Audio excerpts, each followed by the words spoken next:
اردو ہے جس کا نام ہم ہی جانتے ہیں داغ، سارے جہاں میں دھوم ہماری زباں کی ہے۔ دوستو، میں ہوں علی عادل خان۔ آج ایک بہت ہی اسپیشل ایک پروگرام دلی کے اندر ہو رہا ہے۔ ہم چاہتے تھے کہ اس پہ جو ہے وہ ہمارا نیشنل میڈیا اس کو کور کرتا، لیکن انفارچونیٹ وہ نہیں دکھائی دے رہا ہے۔ لیکن بہرحال ہم چونکہ یہاں موجود ہیں تو ہمیں لگتا ہے کہ یہاں کے لوگوں کی موجودگی بھی اس بات کو ثابت کرے گی کہ اردو جو ہے وہ ایک ایسی زبان ہے جس کے ذریعے سے دلوں کو جوڑا جاتا ہے، سرحدوں کو بھی جوڑا جاتا ہے، اور پھر یعنی جو ہماری کلچرز ہیں ان کو بھی جوڑنے کا کام اسی زبان کے ذریعے سے کیا جاتا ہے۔ میں اس وقت موجود ہوں جواہر لال نہرو یعنی بھون میں، جو دلی پر ہے، دین دیال اپادھیائے مارگ پر ہے۔ 9 نومبر عالمی یوم اردو منایا جاتا ہے اور یہ تقریباً پوری دنیا میں منایا جا رہا ہے۔ علامہ اقبال کا یوم پیدائش ہے۔ علامہ اقبال شاعر مشرق کی حیثیت سے نہیں بلکہ اب شاعرۃ الارض ان کو کہا جا سکتا ہے کہ وہ جو ہے زمین کے شاعر ہیں۔ تو ہم لگتا ہے کہ آسمان کہنا ممکن نہیں ہوگا۔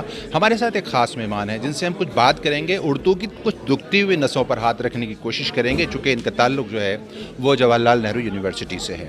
جواہر لال نہرو یونیورسٹی کے جو شعبہ اردو مرکز ہے، یعنی جو انڈین لینگویجز کا مرکز ہے، اس کے آپ ذمہ دار رہے ہیں، اور دلی اردو اکیڈمی کے بھی آپ چیئر پرسن رہے ہیں۔ اس کے علاوہ بہت ساری ذمہ داری آپ کے پاس اردو سے منسلک رہی ہیں۔ لیکن اب اردو کی کیا اسٹیجز ہیں؟ ڈاکٹر صاحب، آپ کا خواجہ شاہد اکرام صاحب، خواجہ محمد اکرام الدین صاحب، آپ ہمارے ساتھ ہیں۔ خواجہ صاحب، آپ کا بہت استقبال ہے۔ بہت شکریہ آپ کا، بہت شکریہ۔ ایک چیز بس ہمیں پوچھنی تھی، آج بھی ہمیں جو ہے اتنے اردو کے پروگرامس ہونے کے بعد بھی اردو کے جو NDMC اور MCD کے بورڈ ہوتے ہیں اس پر اردو ایک آرٹ کے طرح لکھی ہوئی دکھائی دیتی ہے کہیں کہیں، مطلب باقاعدہ وہ اردو زبان نہیں ہوتی بلکہ جیسے کاپی کر کے کچھ لکھا گیا ہو ایسے دکھائی دیتا ہے۔ اس کی کیا وجہ ہے؟ ہاں دیکھیے، اس کی وجہ تو یہ ہے کہ حکومت کی بے توجہی ہے، اور اردو زبان، جبکہ آپ جانتے ہیں کہ دہلی میں اردو زبان کو دوسرا سرکاری درجہ ملا ہوا ہے اور پنجابی کو بھی ملا ہوا ہے، اور اس کے بعد ایک مہم چلائی گئی تھی۔ کئی برسوں کا یہ قصہ ہے کہ ہم سب اس مہم میں شامل رہے کہ تمام جگہوں پہ ہندی اور انگریزی کے ساتھ اردو اور پنجابی میں بھی اس کا نام یہ حکومت نے فیصلہ کیا کہ آنا چاہیے۔ لیکن معاملہ یہ ہے کہ یہ حکومت کی کچھ کام ایسے ہوتے ہیں، کچھ منصوبے ایسے ہوتے ہیں کہ چاہتے ہوئے بھی وہ پورا نہیں کر سکتے۔ مجھے اچھی طرح سے یاد ہے کہ وہ شیلا دیکشت کا زمانہ تھا، ہم لوگوں نے کئی بار ان سے ملاقات بھی کی اور انہوں نے باضابطہ منظوری دی، لیکن جس کو یہ کام کرنے کی ذمہ داری دی گئی، یعنی یہ پروجیکٹ جس کو ملا، اتفاق سے اس نے کسی اردو جاننے والے کو نہیں رکھا۔ نتیجہ کیا ہوا؟ اس نے گوگل سے اس کو ٹرانسلیٹ کیا، اور ایسی مشین سے مراد میری یہ ہے کہ کمپیوٹرائز پہلے اس کو کیا ہوگا، پھر وہ چھپایا ہوگا، تو مشین ہی آج کی دنیا چلا رہی ہے اور سب لوگ مشین بنتے جا رہے ہیں۔ تو ایسی مشین سے اس کی طباعت ہوئی کہ جس میں اردو فونٹ انیبل نہیں تھا۔ نتیجہ کیا ہوا کہ اردو کے حروف ٹوٹے ہوئے، کہیں مرر عکس میں آ گئے، اور کہیں ایسے رسم خط کو اس نے لیا جو کمپیوٹرائز ہوتے ہیں، جو فونٹس ہوتے ہیں کمپیوٹر کے، جو واضح طور پر پڑھے نہیں جاتے تھے۔ لیکن مجھے یاد ہے اچھی طرح سے کہ اس کے بعد یہ ذمہ داری فائنلی جب بہت ہنگامے ہوئے تو یہ اردو اکیڈمی کو دی گئی، لیکن اردو اکیڈمی نے کتنا کیا یہ مجھے نہیں معلوم، لیکن کچھ جگہوں پہ ضرور وہ نستعلیق رسم خط میں لکھے گئے۔ ایک بات، دوسری بات یہ ہے کہ جو یہ بلیک بورڈ بنے ہیں، یہ اپنے آپ میں، بلیک بورڈ نہیں کہتا ہوں، جتنے بھی سائن بورڈ بنے ہیں،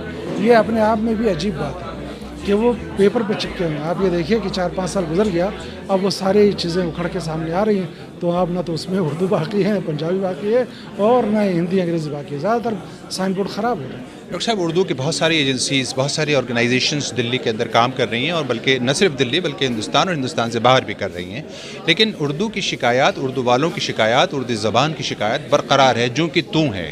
اس کی کیا وجہ ہے؟ کیا جو اردو والے ہیں وہ اس پر اپنی مرکوزیت نہیں کر پاتے، اس زبان کے بارے میں وہ سنجیدہ نہیں ہیں؟ عام طور پہ ایک شکایت یہ بھی ہوتی ہے کہ جو اردو والے ہیں وہی اپنے بچوں کو اردو نہیں سکھا پاتے ہیں، اور ان کے بچے اردو زبان سے ناواقف، نابلد ہوتے ہیں۔ کیا یہ شکایت جائز ہے؟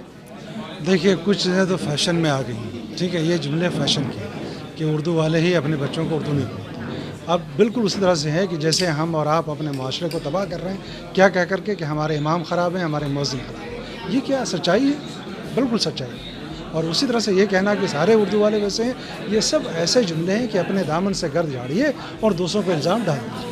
بھائی، ہم بھی اردو والے ہیں، آپ بھی اردو والے ہیں، اس محفل میں جتنے لوگ بیٹھے ہیں سب اردو والے ہیں۔ دیکھیے ان کے ساتھ ان کی نئی نسل کے لوگ بھی موجود ہیں، تو یہ نئی نسل کے لوگ کہاں سے آ گئے جو اردو پڑھ رہے ہیں؟ یہ ضرور ہے کہ کوتاہیاں ہو رہی ہیں دوسری بات، لیکن یہ کوتاہی صرف اور صرف اردو والوں پر، صرف اور صرف حکومت پر ڈال دینا یہ بھی انصاف نہیں ہے۔ کیا اردو کو اپنا مقام مل چکا ہے؟ بالکل نہیں، اردو کو اپنا مقام نہیں ملا ہے، اور ہمیں اردو کے اس مقام کو دلانے کے لیے ہر جہت پہ کوشش کرنی ہے۔ صرف یہ نہیں کہ حکومت کے سامنے مطالبہ رکھ دیا وہ ہمارا مقام مل جائے گا، ایسا ممکن ہی نہیں ہے بھائی۔ اس کے لیے جو جمہوری طریقے میں جو طریقے رائج ہیں اس کو اپنانا پڑے گا، ایک جہت تو یہ ہے۔ دوسری جہت یہ ہے کہ ہمارے اوپر کیا ذمہ داریاں ہیں یہ کرنا پڑے گا۔ اور جب ہم اردو کی بات کرتے ہیں تو یاد رکھیے کہ ہندوستان زبانوں کا ملک ہے، تو آپ کو ان لوگوں کو بھی ساتھ لینا پڑے گا جن زبانوں کے ساتھ ناانصافیاں ہو رہی ہیں۔